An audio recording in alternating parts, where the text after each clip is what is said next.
Hey children, very good evening. I hope आप सब ठीक होंगे. Let's begin with our video.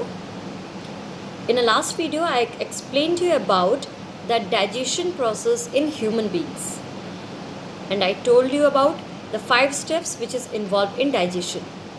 Which are they? Number 1, ingestion. Number 2, digestion. Number 3, absorption. Number 4, assimilation. And number 5, egestion. ये पांचों steps मैंने आपको बताई थी कि क्या क्या होती हैं.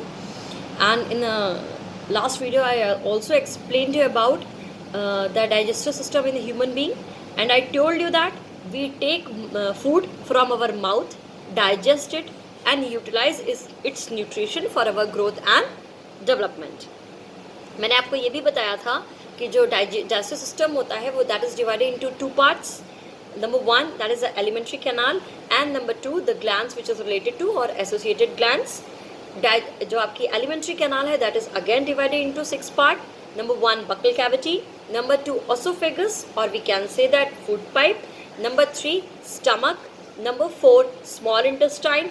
Number 5, large intestine with rectum. And number 6, anus. Right? It starts from buccal cavity and ends with anus. Right. Second part था जो मैंने आपको एसोसिएटिव ग्लैंड्स बताई हैं. They are that salivary glands, liver and bile juices.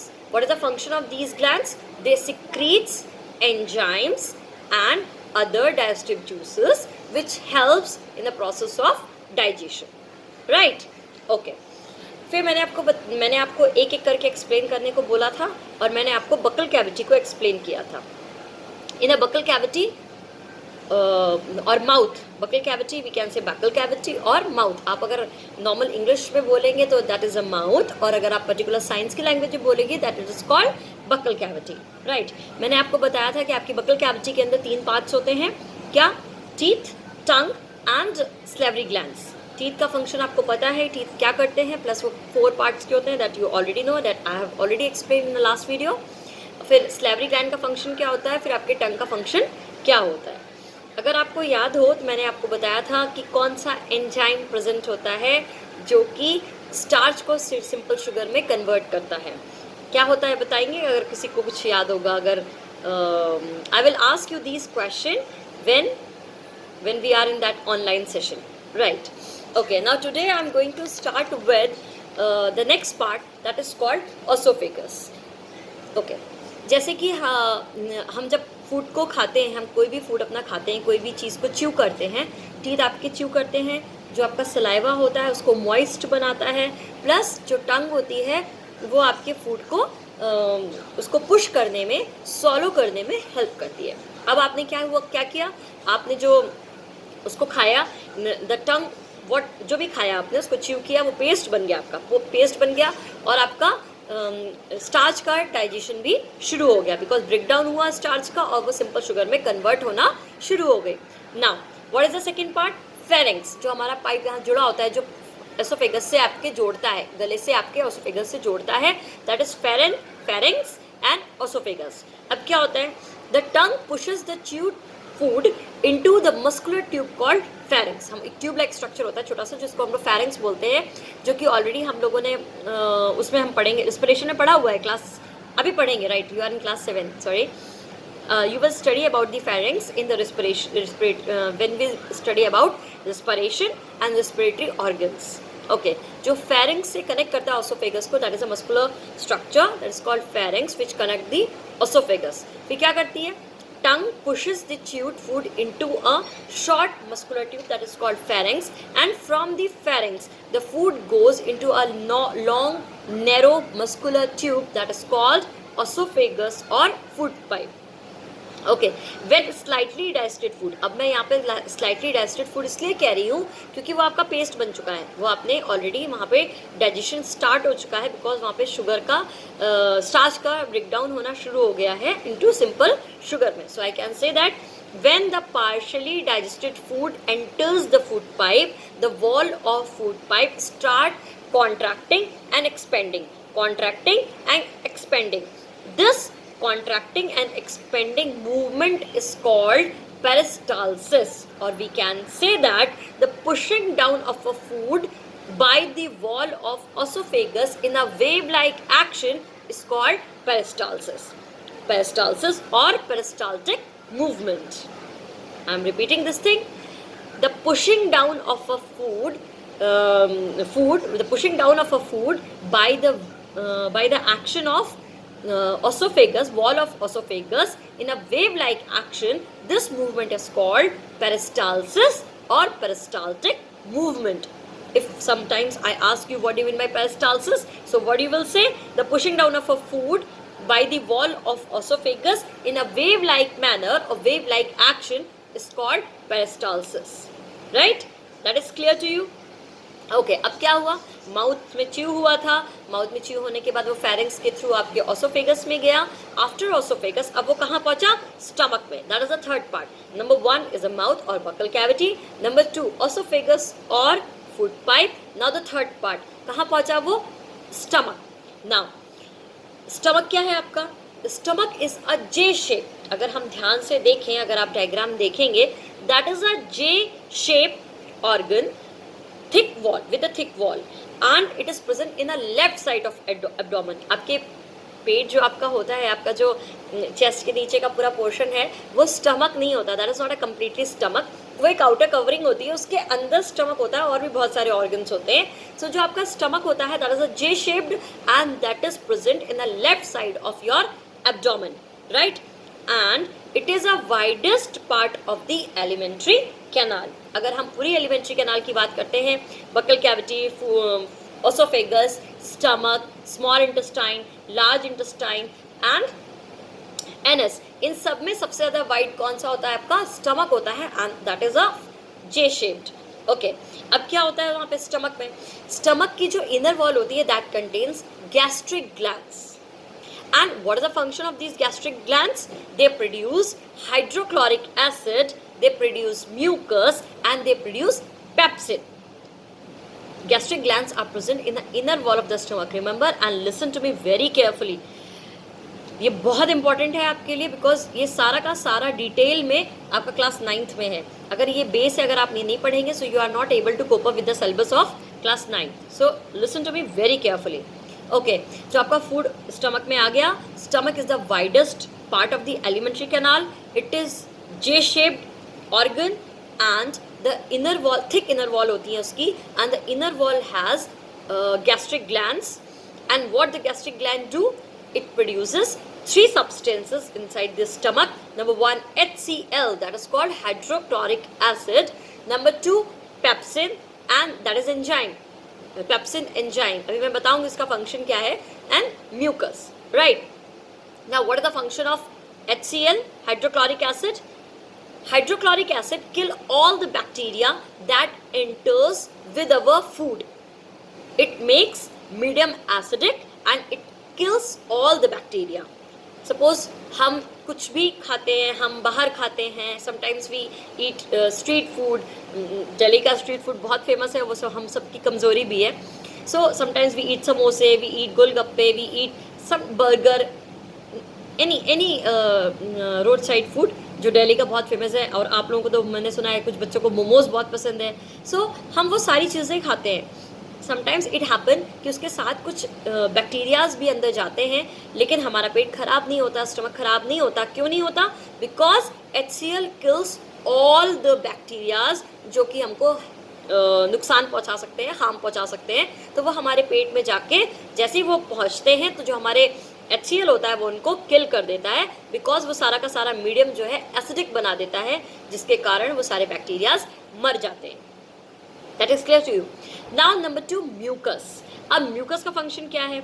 Mucus protects the inner lining of the stomach by the action from the action of enzymes which is acidic in nature. जो अब हमारे अंदर HCl होता है, अगर वो जो acid होता है वो हमारे स्टमक की इनर लाइनिंग को भी नुकसान पहुंचा सकता है. So just because of that mucus का काम क्या होता है? हमारे जो इनर वॉल होती है उसको प्रोटेक्ट करना. म्यूकस क्या करता है? वो कवरिंग बना लेता है, जिससे जो HCl होता है वो हमारे स्टमक को नुकसान नहीं पहुंचाता. समटाइम्स यू फील कि आपके जो एसिडिटी हो रही है, आपके गले में अजीब सा फील हो रहा है, पेट में जलन सी हो रही है, गले में जलन सी हो रही है, it is just because of that HCl, क्योंकि आपका स्टमक जो होता है वो खाली होता है, और जब आप पेट को कुछ डाइजेस्ट करने को नहीं दोगे, HCl को कुछ काम करने को नहीं दोगे, तो वो क्या करेगा, वो आपके स्टमक की इनर लाइनिंग्स को ख़राब करने लगेगा, और आपको फील होने लगेगा कि आपको एसिडिटी हो रही है, आपका गला जल रहा है, आपको गले में जलन हो रही है, कुछ कहते हैं ना कि पानी सा आ रहा है गले में, it is just because of that HCl acid. इसी को हम लोग एसिडिटी कहते हैं। ये ना हो, इसके लिए हमको थोड़े थोड़े टाइम के लिए थोड़ा थोड़ा कुछ ना कुछ खाते रहना चाहिए, जिसमें HCl को काम मिलता रहे और वो डाइजेस्ट होता रहे, मतलब हमारा जो खाना है वो डाइजेस्ट होता रहे, और हमारा HCl भी काम करता रहे, प्लस हमारा पेप्सिन भी काम करता रहे, और हमारे म्यूकस को ज़्यादा, या हमारी इनर लाइनिंग को ज़्यादा नुकसान ना पहुँचे, जिसमें म्यूकस भी हमारा प्रोटेक्टेड रहे। ओके, नाउ आपको HCl का काम हो गया। देन आता है आपका म्यूकस का काम हो गया। म्यूकस का काम है हमारे इनर लाइनिंग को प्रोटेक्ट करना। ओके, नेक्स्ट आता है हमारा पेप्सिन। अब पेप्सिन का काम क्या होता है? पेप्सिन डाइजेस्ट, मैंने आपको बताया था कि आपके माउथ में डाइजेशन स्टार्ट होता है, स्टार्च जो है ब्रेक होता है सिंपल शुगर में। So we can say that there is a digestion of carbohydrate और starch inside our mouth. Digestion start with our mouth, buccal cavity, right. फिर आता है नंबर प्रोटीन का। तो जो पेप्सिन एंजाइम होता है दैट ब्रेक्स प्रोटीन, जो भी खाना आप खाते हो उसमें जो प्रोटीन होता है उसको डाइजेस्ट करने का काम करता है pepsin, and that break protein into peptones in the presence of pepsin. What is the function of pepsin? Breakdown of a protein into peptones, right. अगर हम इसको इक्वेशन बनाते हैं, that protein breakdown of a protein in the presence of pepsin, and what is the formation of peptones. That is clear? Okay, so function of HCl is clear, function of mucus is clear, and function of pepsin is clear, right? So ये सारा का सारा काम कौन करता है? Gastric gland करती हैं, जो कि इन तीनों को सिक्रीट करती हैं। ओके, नाउ अब बात करते हैं इन्फेंट्स की। जो छोटे बेबीज़ होते हैं, जो इन्फेंट्स के जो पेट में क्या होता है, हैज़ एंजाइम रेनिन। इन्फेंट्स के पेट में क्या होता है? रेनिन नाम का एक एंजाइम होता है that convert soluble milk protein casein into paracasein. आप कहते हैं ना छोटे बच्चे तो कुछ नहीं खाते, छोटे बच्चे तो सिर्फ मिल्क फीड पर रहते हैं, तो जो इनका मिल्क होता है, वो मैंने आपको बताया था in the formation of curd, नहीं वो तो क्लास 8th में है। जब फॉर्मेशन ऑफ कर्ड होता है उसमें भी यही होता है कि आपके जो मिल्क के अंदर होता है वो केसिन नाम का एक प्रोटीन होता है, जिसको ब्रेक करने के लिए जो बच्चे होते हैं उनके रेनिन नाम का एक एंजाइम होता है that converts casein protein into paracasein, जो कि ईजिली डाइजेस्टेबल होता है और बच्चों को नुकसान नहीं करता। Okay, so that is clear. अब क्या होता है, अब आपका जो फूड होता है वो और डाइजेस्ट हो जाता है। थोड़ा सा डाइजेस्ट हुआ था आपके मुंह में, फिर डाइजेस्ट हुआ आपके स्टमक में। अब आपके स्टमक में डाइजेस्ट होने के बाद the food get converted into partially digested food, semi solid form में आ जाता है और ज़्यादा डाइजेस्ट हो जाता है। तो उस पर्टिकुलर स्टेज को हम लोग बोलते हैं chyme. This chyme leaves the stomach and enters into the small intestine. उस पर्टिकुलर स्टेज को ध्यान रखिएगा। जो पार्शियली डाइजेस्टेड फूड होता है आपका सेमी सॉलिड फॉर्म में होता है स्टमक के बाद उसको हम कहते हैं चाइम, और चाइम जो आपका कहाँ पहुँचता है? स्मॉल इंटेस्टाइन में। It is clear? इस वीडियो में मैं यहीं तक रखूँगी बिकॉज ये बहुत ज़्यादा कॉम्प्लिकेटेड है और आपको इसको समझ में आना चाहिए। एक बार मैं क्विक रिकैप कराती हूँ, listen to be very carefully. आपका फूड जो है माउथ में डाइजेस्ट हुआ, क्या हुआ? ब्रेकडाउन ऑफ अ कार्बोहाइड्रेट और starch into simple sugar in the presence of mucin enzymes. After that through the pharynx it enters into the oesophagus, और जैसे वो फूड ओसोफेगस में आया वहाँ पर एक वेव लाइक मूवमेंट हुआ जिसको हम लोग बोलते हैं पेरिस्टाल्टिक मूवमेंट और पेरिस्टाल्सिस। उसको नीचे पुश करने के लिए एक वेव लाइक मूवमेंट होता है आपके स्टमक में, जिसको हम लोग पेरिस्टाल्सिस कहते हैं, राइट। आपके ओसोफेगस से आपका फूड कहाँ एंटर हुआ? स्टमक में। Stomach is the third part of the alimentary canal. It is J shaped and it is the widest part of the alimentary canal, And the inner wall of stomach is very thick, and it has gastric gland that produces HCl, mucus and pepsin. What is the function of HCl? It kills all the bacteria, it makes the medium acidic, and it kills all the bacteria जो भी हमारे food के साथ हमारे अंदर enter होते हैं. Number 2, mucus. Mucus protects the inner lining of the stomach, जो कि एंजाइम के एसिडिक एक्शन से उसको प्रोटेक्ट करती है. Number 3, peptone. Pepsin enzyme. Pepsin enzyme break protein into peptones. Okay, so these are the 3 functions of HCl, mucus and pepsin.